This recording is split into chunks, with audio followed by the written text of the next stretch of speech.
नमस्कार दोस्तों, कैसे हैं आप सब लोग। दोस्तों आज की वीडियो में हम डिस्कस करेंगे म्यूटेशन। ठीक है, म्यूटेशन से नाम से परेशान मत होना। म्यूटेशन होता क्या है? म्यूटेशन मीन्स ट्रांसफर और change of title in the record of the local municipal body for the concern property. कि भाई ट्रांसफ़र होना मतलब ये ज़मीन आज किसी की मेरे नाम थी, कल आपके नाम हो जाएगी, तो वो क्या हो जाएगा, वो नाम चेंज होना, उसको क्या बोलेंगे? म्यूटेशन। सिंपल सी बात है, कोई वो ही नहीं। सेक्शन 110 बात करता है mutation of acquisition of right in land records, section 110। अब द पटवारी, एक मिनट में मैं हाईलाइटर निकाल लूँ, हाईलाइटर लेजर पॉइंट। द पटवारी और नगर सर्वेक्षक और person authorized under section 109 shall enter into register prescribed for the purpose every acquisition of right reported to him under section 109 or which comes to his notice from any other source। ठीक है, अब पटवारी, नगर सर्वेक्षक या कोई भी और आदमी जिसको बोला गया है कि आप रजिस्टर में एंट्री करोगे, सेक्शन 109 में बात कर रहे थे ना रिकॉर्ड ऑफ राइट्स की, एक्विजिशन ऑफ राइट्स की, आपको बोला गया कि आप उसमें एंट्री करो। ठीक है, तो आपको करनी पड़ेगी एंट्री। ठीक है, अब यहाँ पर सबसे पहले एंट्री कर दी पटवारी या नगर सर्वेक्षक या किसी और आदमी ने, जिसको भी बोला गया है। ठीक है, यहाँ पर एंट्री हो गई। अब नीचे पटवारी, नगर सर्वेक्षक यहाँ पर एंट्री करने के बाद तहसीलदार को इंटीमेट करेगा। मतलब इन्फॉर्म करेगा कि भैया ऐसा ऐसा है, एक्विजिशन ऑफ राइट एक जगह हुई है, ये हमने यहाँ पर एंट्री कर दी, ये देख लो। विदिन 30 डेज ऑफ रिसिप्ट, 30 दिन के अंदर अंदर तहसीलदार को इन्फॉर्म करेगा। अब उसके बाद तहसीलदार को इंटीमेशन की रिपोर्ट मिली सेक्शन 109 के अंडर। ठीक है, अब तहसीलदार 15 दिन के अंदर अंदर सबसे पहले तो केस रजिस्टर करेगा अपने कोर्ट में। जो भी वो पार्टीज इंटरेस्टेड हैं उस कोर्ट में, उनको इन्फॉर्म करेगा और अपने नोटिस बोर्ड पे नोटिस लगा देगा कि भैया ऐसा ऐसा म्यूटेशन हो रहा है। चलो बहुत बढ़िया। अब क्या होगा? अब तहसीलदार ने इन्फॉर्म तो कर ही दिया था पार्टीज़ को। अब पार्टीज़ को, दोनों पार्टीज़ को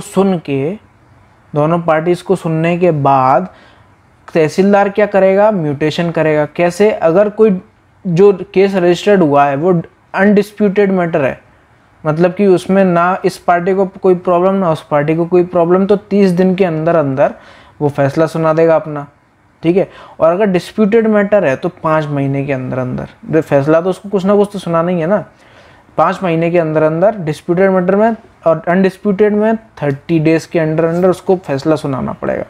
ठीक है, and make necessary entry in the village khasra और sector khasra as the case may be and in other land record. और एंट्री कर दे भैया विलेज खसरा में या सेक्टर खसरा में, जहाँ पर भी वो हो रहा है म्यूटेशन, वहाँ पर एंट्री कर दे। The Tehsildar shall apply certified copy of the order passed under subsection 4 and update land records free of cost to the parties within 30 days and only thereafter close the case। अब तहसीलदार क्या करेगा? जो यहाँ पर जो हुआ है ना, एंट्री जो करी है, अब यहाँ पर सर्टिफाइड कॉपी दोनों पार्टीज को भेजेगा। लैंड रिकॉर्ड जो उसने अपडेट करी है ना, उसकी सर्टिफाइड कॉपी दोनों पार्टी को भेजेगा फ्री ऑफ कॉस्ट 30 दिन के अंदर अंदर, और उसके बाद केस क्लोज कर देगा।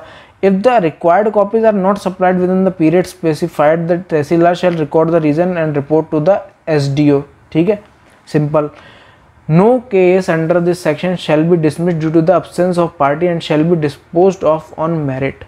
ठीक है, जैसे कि पहले हुआ था ना कि यार पार्टी एब्सेंट है तो फिर केस या तो बाय डिफ़ॉल्ट वो हो जाना या फिर उनके बिना ही वो हो जाना। नहीं, ऐसा नहीं होता।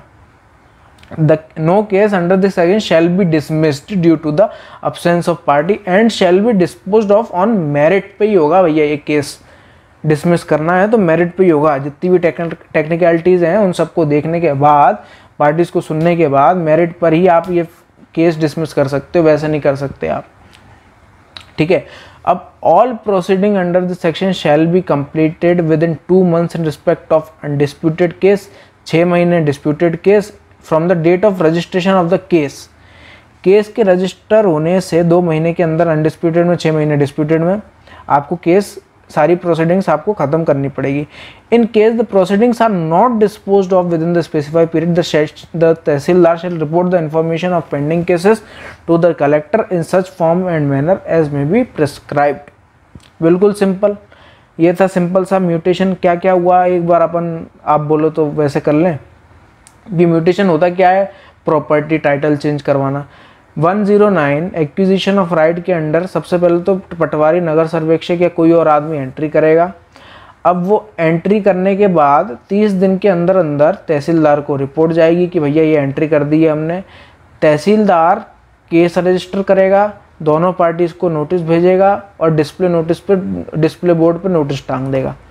ठीक है, अब दोनों पार्टीज को नोटिस मिलने के बाद केस सुना जाएगा, दोनों पार्टीज को सुनेगा तहसीलदार। दोनों पार्टी सुनने के बाद अगर मैटर अनडिस्प्यूटेड है, किसी को कोई प्रॉब्लम नहीं है, तो 30 दिन के अंदर अपना फैसला सुनाएगा। डिस्प्यूटेड है तो 5 महीने के अंदर अपना फैसला सुनाएगा। ठीक है, और जो भी लैंड रिकॉर्ड उसमें जो अपडेट किए हैं, फैसला सुनाने के बाद कुछ तो फैसला सुनाएगा ना, तो वहाँ पर वो लैंड रिकॉर्ड को अपडेट करेगा। जो भी एंट्रीज, रिलेवेंट एंट्रीज करनी होगी वो एंट्री करेगा। वो जो एंट्री करेगा उसको फ्री ऑफ कॉस्ट वो दोनों पार्टीज को भेज देगा 30 दिन के अंदर अंदर। यहाँ पर टाइम ही है, जो भी कुछ है सब कुछ टाइम के हिसाब से ही हो रहा है। ठीक है, उसके बाद अगर वो 30 दिन के अंदर अंदर नहीं कर पाया तो एसडीओ को अपने रीज़न देगा कि भैया क्यों ऐसा हुआ। ठीक है, मान उसने वहाँ पे भेज दिया, लेकिन इसमें ऐसा बोला गया है कि भैया अगर ऐसा हुआ कि कोई पार्टी नहीं पहुँच पाई तो आप डिसमिस नहीं करोगे केस, आपको मेरिट पे डिसमिस करना पड़ेगा। ठीक है, अब ये पूरी प्रोसेस डेट ऑफ रजिस्ट्रेशन से लेकर पूरी प्रोसेस, अगर जो मैटर है वो अनडिस्प्यूटेड है तो 2 महीने के अंदर आपको ख़त्म करनी है, और डिस्प्यूटेड है 6 महीने के अंदर आपको ख़त्म करनी है पूरी प्रोसेस। समझ गए? और अगर आप नहीं कर पाए तो कलेक्टर को बताओ कि क्यों नहीं कर पाया। सिंपल सा म्यूटेशन यही है, और कुछ है ही नहीं म्यूटेशन में। ठीक है, तो ये था हमारा म्यूटेशन, प्यारा सा म्यूटेशन। उम्मीद करता हूँ आपको समझ में आया होगा। हम फिर मिलेंगे किसी नई वीडियो के साथ। तब तक थैंक यू वेरी मच।